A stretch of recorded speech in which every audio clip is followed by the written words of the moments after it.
नमस्कार दोस्तों, स्वागत है आपका हमारे यूट्यूब चैनल न्यूज़ घर में। तो आज हम बात कर रहे हैं दैनिक भास्कर में प्रकाशित मुख्य पृष्ठ पर छपी खबर की।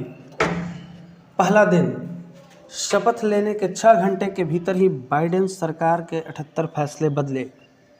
ट्रंप राज जन्मजात नागरिकता खत्म करेगी और WHO पेरिस समझौते से अमेरिका हुआ बाहर। डोनाल्ड ट्रंप ने अमेरिका के 47वें राष्ट्रपति के रूप में शपथ लेते ही कई बड़े फैसलों पर हस्ताक्षर कर दिए। इसके तहत अमेरिका में अवैध रूप से रह रहे प्रवासियों के बच्चों को अब जन्म के आधार पर नागरिकता नहीं मिलेगी। यह आदेश 30 दिनों में लागू होगा। ट्रंप ने कहा कि यह फैसला उन बच्चों की नागरिकता को सीमित करेगा जिनकी मां अमेरिका में अवैध रूप से मौजूद थी और पिता अमेरिकी नागरिक या अस्थायी निवासी नहीं थे। इसके अलावा अगर बच्चे की मां का अमेरिका में रहना कानूनी लेकिन अस्थायी था तब भी नागरिकता नहीं मिलेगी। बता दें, अमेरिका में ऐसे 16 लाख भारतीय बच्चे हैं। इसके अलावा ट्रंप ने विश्व स्वास्थ्य संगठन WHO से अलग होने का आदेश दिया है, जो 12 महीने में लागू होगा। इसका मतलब यह है कि अमेरिका अब इसे कोई फंडिंग नहीं करेगा। अमेरिका WHO को सबसे ज़्यादा फंडिंग करता है। 2023 में इस एजेंसी के बजट का 20% हिस्सा अमेरिका का था। ट्रंप कई बार कह चुके हैं कि अमेरिका इसे बहुत पैसा देता है, जबकि इसका ज़्यादा लाभ दूसरे देश उठाते हैं। पहले कार्यकाल में भी ट्रंप ने यह फैसला लिया था, बाद में बाइडेन ने इसे पलट दिया। यही नहीं, ट्रंप ने पेरिस जलवायु समझौते से भी अमेरिका को बाहर निकालने का आदेश दिया है। 2017 में भी उन्होंने यह फैसला किया था, पर बाइडेन ने पलट दिया। ट्रंप चुनाव प्रचार में बाइडेन के स्वच्छ ऊर्जा क्षेत्र को बढ़ाने के प्रयासों को ग्रीन न्यू स्कैम कह चुके हैं। ट्रंप ने शपथ लेने के 6 घंटे के भीतर ही बाइडेन सरकार के 78 फैसले पलट दिए हैं। ग्लोबल ट्रेड डॉलर का इस्तेमाल घटाने पर चेतावनी।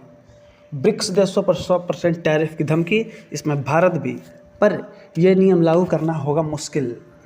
ट्रंप ने फिर चेतावनी दी है कि अगर ब्रिक्स यानी ब्राज़ील, रूस, भारत, चीन, दक्षिण अफ्रीका देशों ने ग्लोबल ट्रेडिंग में डॉलर का इस्तेमाल कम करने के लिए कोई भी कदम उठाया तो उन पर 100% आयात टैरिफ लगाया जाएगा। बता दें, 2024 में भारत का अमेरिका को निर्यात करीब 150 अरब डॉलर था। अमेरिका से भारत ने 75 अरब डॉलर का सामान आयात किए। अमेरिका टैरिफ बढ़ा तो मुख्य निर्यात जैसे वस्त्र, रत्न, आभूषण, IT सेवाएं और फार्मा उत्पाद अमेरिकी बाजार में महंगे हो जाएंगे। वहीं अगर बात करें एक्सपर्ट्स की, तो ब्रिक्स देशों में दुनिया की 70% आबादी, बड़ा बाजार दांव पर। अमेरिकी सरकार के लिए ब्रिक्स देशों में होने वाले आयात पर 100% टैक्स लगाना व्यावहारिक नहीं है। इसकी 2 वजह हैं। पहली, ब्रिक्स देशों में दुनिया की करीब 70% आबादी है। यदि अमेरिका इन देशों से आयात पर 100% टैक्स लगाता है तो ये भी अमेरिकी प्रोडक्ट्स के आयात पर ऐसे अंकुश लगाएंगे, मतलब अमेरिकी कंपनियों के हाथ से बड़ा बाजार निकल जाएगा। दूसरी, अमेरिका के लिए महंगाई में अचानक उछाल आएगा, क्योंकि ज्वेलरी, कपड़े और दवा के साथ ही अन्य आयातित चीज़ें महंगी हो जाएंगी। ये कहना है पृथ्वीराज कोठारी, जो कि national president India bulletin and jewellery association के हैं।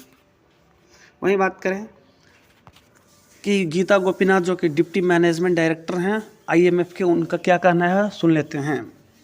अमेरिकी अर्थव्यवस्था में वृद्धि से वैश्विक अर्थव्यवस्था पर सकारात्मक प्रभाव पड़ सकता है। हालांकि अगर टैरिफ के कारण देशों के बीच टिक फॉर टैट जैसे को तैसा की स्थिति बनती है तो यह वैश्विक अर्थव्यवस्था के लिए नकारात्मक होगा। वहीं बात करते हैं भरत गांधी, जो कि चेयरमैन है federation of Indian art silk weaving industry के। उन्होंने कहा है अगर 100% टैरिफ लग भी जाए तो भारत को अधिकतम 20% तक असर पड़ेगा। भारत के पास बहुत बड़ा घरेलू बाजार है, पर अमेरिका के लिए ऐसा करना मुश्किल है। ट्रंप इफेक्ट, सेंसेक्स 1235 अंक गिरा और ट्रंप ने पहले दिन ही 20 झूठ बोले। सेंसेक्स 1235 अंक गिरकर 75,838 पर बंद हुआ। बड़ा कारण रहा ट्रंप की व्यापार नीतियों को लेकर अनिश्चितता। चीन व जापान के शेयर बाजारों में 0.5% तक गिरावट दर्ज की गई। वहीं वाशिंगटन की बात करें तो ट्रंप ने अपने पहले कार्यकाल में कुल 30,573 झूठ बोले थे, यानी रोज़ 21 झूठ। CNN के मुताबिक ट्रंप ने दूसरे कार्यकाल के पहले दिन ही 20 से ज़्यादा झूठ बोले। तो आपको खबर कैसी लगी हमें जानकारी कर कमेंट ज़रूर करें। हमारा चैनल को सब्सक्राइब ज़रूर कर लें ताकि हम आपको हर आने वाले वीडियो का नोटिफिकेशन इस प्रकार से आपको मिलता रहे। धन्यवाद। जय हिंद, जय भारत।